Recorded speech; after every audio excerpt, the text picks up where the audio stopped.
Chers fidèles, la Sainte Messe est le lieu où le ciel et la terre s'unissent. Dans celui-ci, Dieu nous parle à travers sa parole et nous recevons pour nourriture le corps et le sang de Jésus-Christ, le Fils unique de Dieu. L'Église entière, les saints, les anges sont présents, même si nous ne les voyons pas. Le salut de l'humanité s'est réalisé dans la mort et la résurrection de Jésus-Christ, et ce mystère se réalise dans chaque sainte messe. C'est pourquoi, pour vivre au mieux la célébration eucharistique et en profiter au maximum, nous souhaitons partager avec vous quelques aspects et conseils qui sont souvent mal pris en compte. Le premier conseil est le suivant. Ne soyez pas en retard. Lorsque les gens ont une réunion importante, ils essaient d'arriver plus tôt que prévu. Lorsque, par exemple, quelqu'un doit prendre un avion, il doit être à l'aéroport au moins 1 heure à l'avance. Ainsi, puisque Dieu est si important dans la vie du chrétien, arriver quelques minutes plus tôt montrera l'importance que Dieu a dans votre vie personnelle. N'oubliez pas que Dieu vous attend. Il vous a réservé une place à sa table, ne le laissez pas attendre. Deuxième, ne vous habillez pas de manière provocante. Les gens s'habillent en fonction du lieu et de l'occasion. On va à la plage avec des sandales et des vêtements légers, pas avec des talons aiguilles. En été, des vêtements plus frais sont généralement portés. Personne ne porte de manteau à des températures de 40 degrés, ni de t-shirt en plein hiver. Par conséquent, lorsque vous allez à la messe, vous ne devez pas porter de vêtements susceptibles de distraire ou de provoquer, comme un décolleté prononcé, une mini-jupe, un short, un legging, etc. Nous nous dirigeons vers une rencontre avec Dieu, pas vers un défilé de mode. Troisième conseil, n'oubliez pas de saluer le Seigneur. En arrivant à l'église, il est juste et nécessaire de faire le signe de croix. Le Seigneur est là et est heureux de nous voir. Une manière respectueuse de le saluer est de faire le signe de croix en invoquant sa bénédiction sur nous. Le signe de croix doit être correct et fait dans le calme.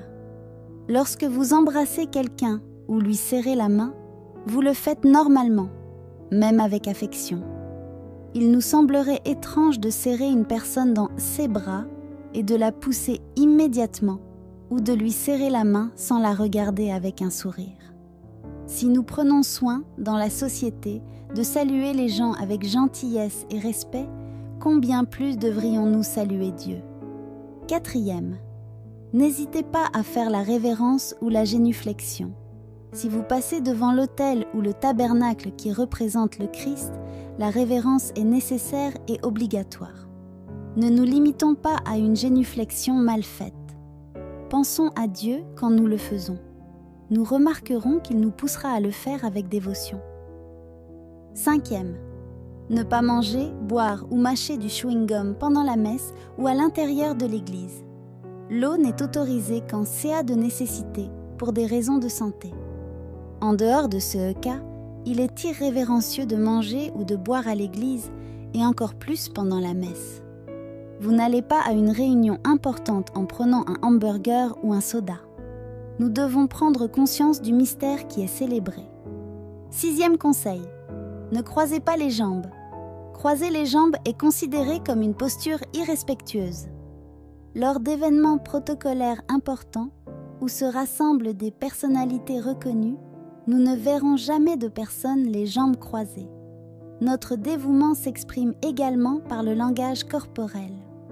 Septième, avant l'annonce de l'Évangile, il suffit de faire le petit signe de croix sur le front, les lèvres et la poitrine. Même s'il n'existe aucun document officiel qui l'explique, le sens de ce geste est de demander au Seigneur d'ouvrir l'intellect pour écouter son message, d'ouvrir les lèvres pour proclamer sa parole, d'ouvrir le cœur pour recevoir son salut.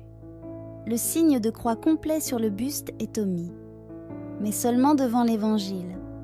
Huitième, ne vous asseyez pas pendant la consécration de l'Eucharistie. Si vous ne pouvez pas vous agenouiller, Vous devez vous tenir debout, mais rester assis, sauf en cas de maladie ou de vieillesse, est un manque de respect pour le Christ qui est présent sur l'autel. L'idéal est de s'agenouiller, mais si vous ne pouvez pas, même si cela peut être difficile, il faut vous lever. Le Seigneur verra à quel point vous voulez lui montrer du respect sans pouvoir vous agenouiller. 9e conseil. Nous ne récitons pas à haute voix la phrase « Pour le Christ, avec le Christ et en Christ ». Cette phrase fait partie de la prière eucharistique et il appartient au prêtre qui préside et dirige la messe de la prononcer, au même titre que les paroles de la consécration. 10e. Ne bougeons pas de chez nous pour faire le signe de la paix.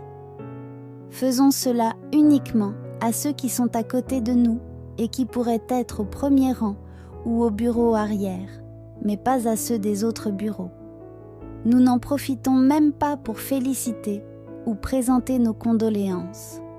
Nombreux sont les prêtres qui profitent de l'occasion pour descendre du presbytère et féliciter les époux ou présenter leurs condoléances à la famille en cas de deuil.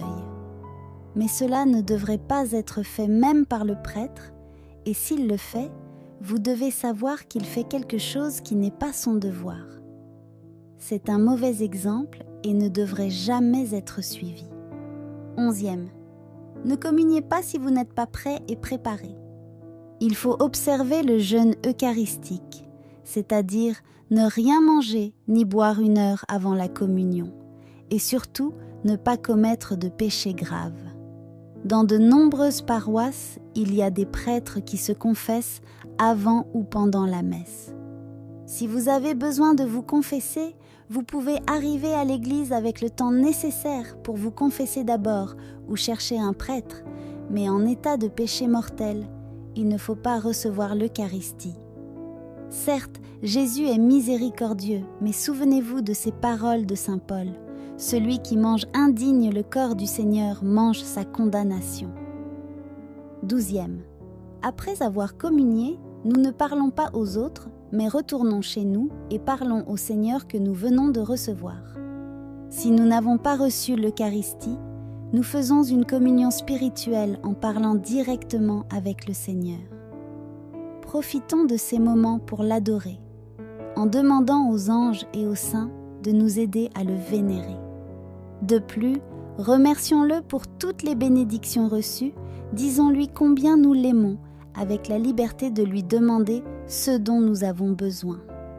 Il sait que nous sommes des êtres qui ont besoin de grâces matérielles et spirituelles. Dans ces moments-là, le Seigneur est plus proche de nous que jamais. Ne nous laissons pas distraire par autre chose. 13e conseil. Notre téléphone portable ne doit pas être une distraction. Avant d'entrer dans l'église, nous avons mis nos téléphones portables en mode silencieux. Ne répondons pas aux messages et ne parlons pas au téléphone portable, car ce n'est pas poli et respectueux. Consacrons toute notre attention au Seigneur, qui nous réserve toute sa miséricorde dans ce rendez-vous d'amour qu'est la messe. 14e. Une fois la messe terminée, nous rendons hommage consciencieusement, sans quitter l'église précipitamment. Ne manquons pas la bénédiction avec laquelle nous sommes envoyés dans le monde pour témoigner au nom du Père, du Fils et du Saint-Esprit. Partons avec un nouveau dessein que le Seigneur nous a inspiré. Construire son royaume d'amour dans le monde. Amen.